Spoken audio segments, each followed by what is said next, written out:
What's up, my people? It's your girl Adela. Sorry, I cannot shout this time around because last week when I shouted, it was bad for my audio. But Mugabe stepped down for time. Thank you, Lord. After the military said that their coup was not a coup, people went on the streets protesting that Mugabe should step down.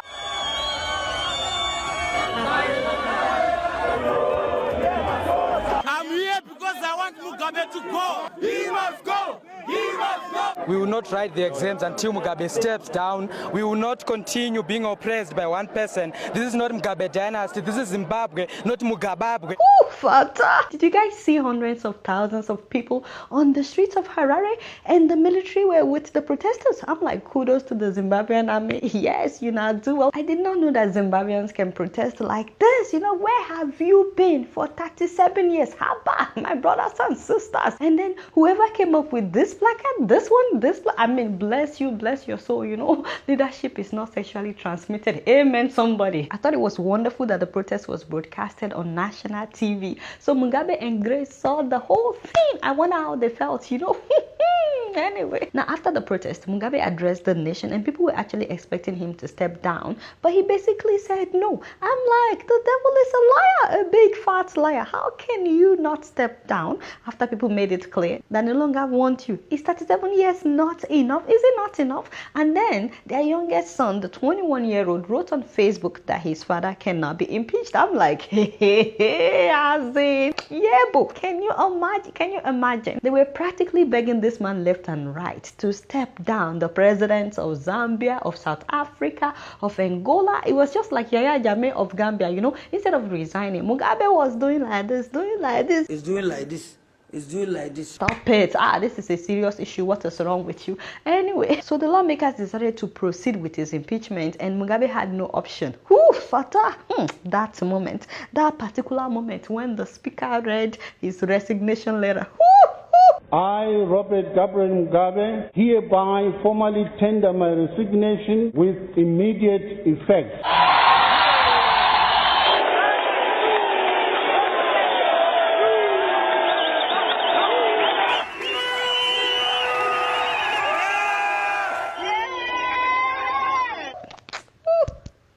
Give me 1 minute. Yeah! But you know what I don't understand? Where were these lawmakers this whole time? Were they not part of the same government? Anyway, this is just another lesson that this life is so unpredictable. As of the beginning of this month, Grace Mugabe was still thinking that she would be the next president. Remember? And she was yabbing everybody. If only she knew, she would have. Now, it's okay for my people of Zimbabwe to celebrate. You know, do well. This calls for huge celebration. 37 years. I beg, celebrate, but you know, don't celebrate for too long. Sure, you understand? Because this is the time for you guys to be strategizing, considering the fact that the same politicians are still the ones in charge. Don't forget that. So you need to be strategizing so that history will not repeat itself. Now, in case you're wondering why Zimbabweans were celebrating, Mugabe actually started out as a hero. Well, we are totally opposed to the concept of multiracialism. Everybody must be accorded his full political rights, whether he be white or black, educated or uneducated. He even spent 11 years in prison fighting for the freedom and the independence of his people, but he later became the oppressor of the same people that he fought for. So he got in power in 1980, that was when they got their independence, but before 1990 he had already started pushing for a one-party state. One-party state. But people wanted a democratic country. In the late 80s, he suppressed an uprising against him by ordering the killing of 20,000 people in Matabele land. Then he sent his special forces to slaughter the Undebele, an ethnic group that didn't support him. The Matabele and Kukuraundi massacres were really aimed at the population in general. That was the first sign that things were going wrong. 20,000 civilians. Beatings, the killing, the torture is unbelievable. Kota City, And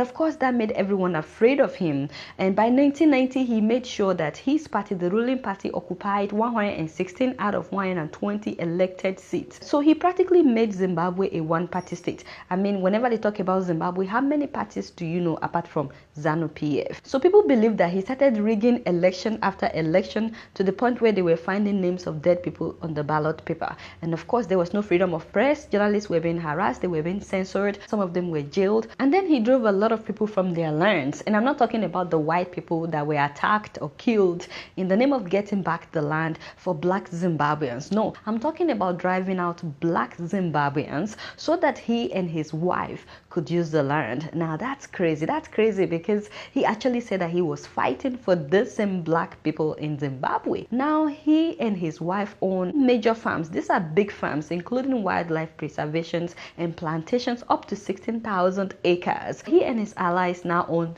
40% of the land. Despite court injunctions, his wife evicted hundreds of families from their lands. They came here and started demolishing my house. This place has been taken by the first lady. I nearly killed myself.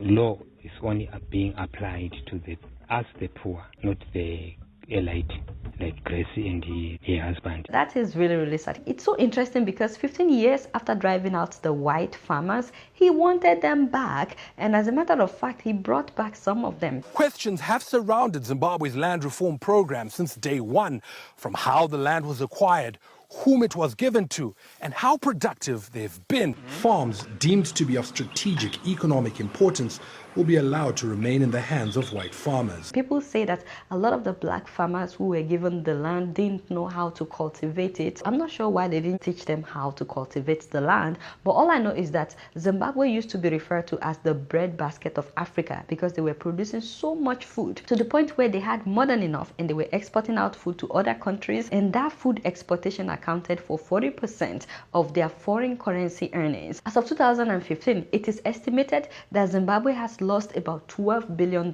in agriculture production. So they could no longer produce enough food for the people, but not only that, they faced severe drought. In 2004, Zimbabwean journalists reported that 10,000 people died of hunger. There were also all kinds of human rights abuses and violent crackdowns on political opponents. In fact, I have a Zimbabwean friend who told me that not only was his father killed, but till today they have no idea what happened to his body. I mean, it's one thing to lose a loved one, it's another thing to have no idea what happened to the corpse because you can't even pay your last respect. I was severely tortured and injected with a substance. They electrocuted me on my toes, my fingers and my private parts. The result is that my whole left side is now semi-paralyzed. So because of all the human rights abuses, Zimbabwe was sanctioned by the West, and this grounded the economy of Zimbabwe. The hyperinflation got to 500 billion%.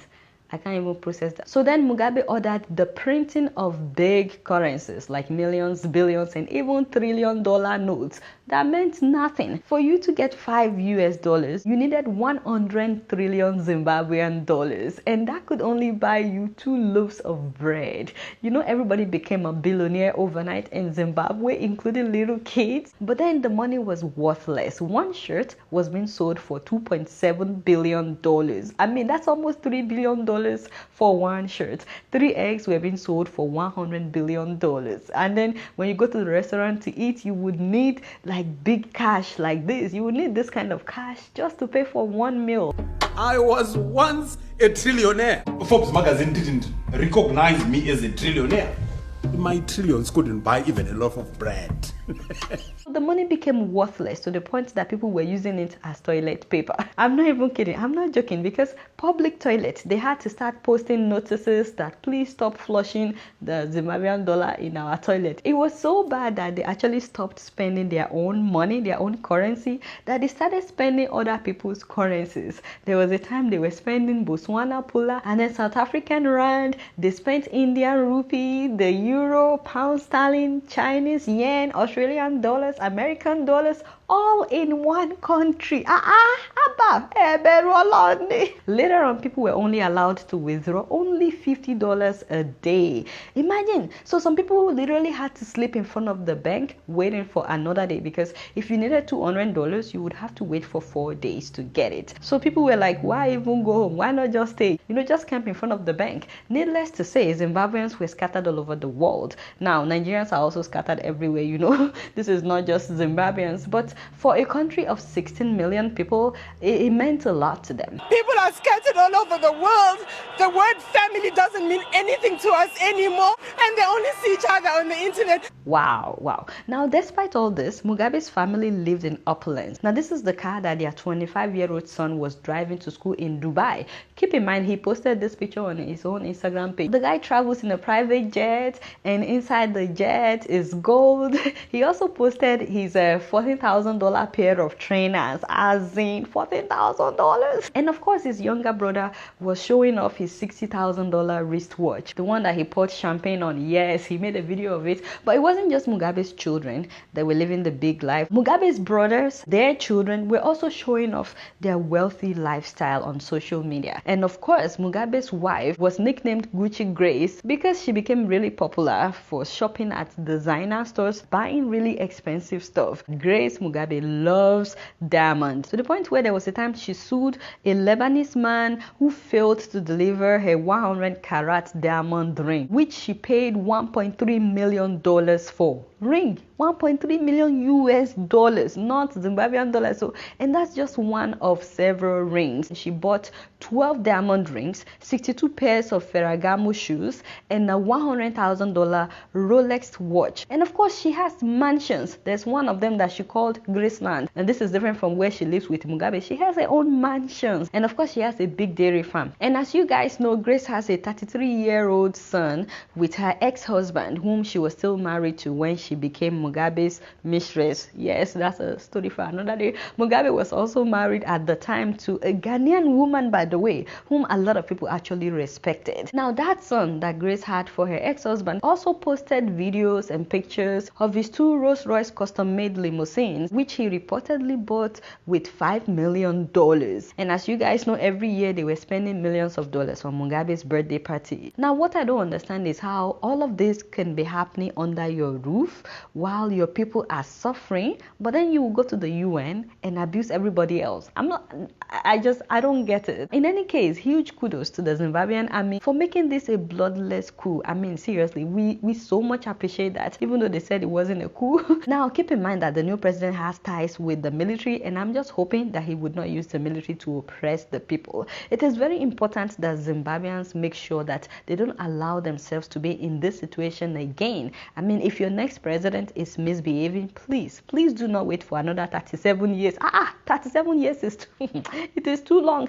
Don't wait for another 37 years to kick him out. Ben, keep in mind, by the way, that this man was also in prison for 10 years fighting for the freedom and the independence of Zimbabwe. But then after independence, he reportedly became Mugabe's hatchet man, and he allegedly was the one that was being used to silence internal opposition. In fact, he's been accused of orchestrating crackdowns that included the death of thousands of civilians. As far as I'm concerned, he's just an extension of Robert Mugabe. Emerson Mnangagwa is no Democrat, so the world must not breathe a sigh of relief that Mugabe is gone and therefore replaced by Emerson Mnangagwa. He was a key player, part of that nucleus of Mugabe's power. He's popularly known as the crocodile, and he's 75. So I'd like to hear from you guys. Do you think Zimbabwe is better off with this new government or not? I'd like to hear from you guys. Also, election is coming up next year. Do you think that younger people in Zimbabwe should also contest? Lastly, who do you think is next among African dictators?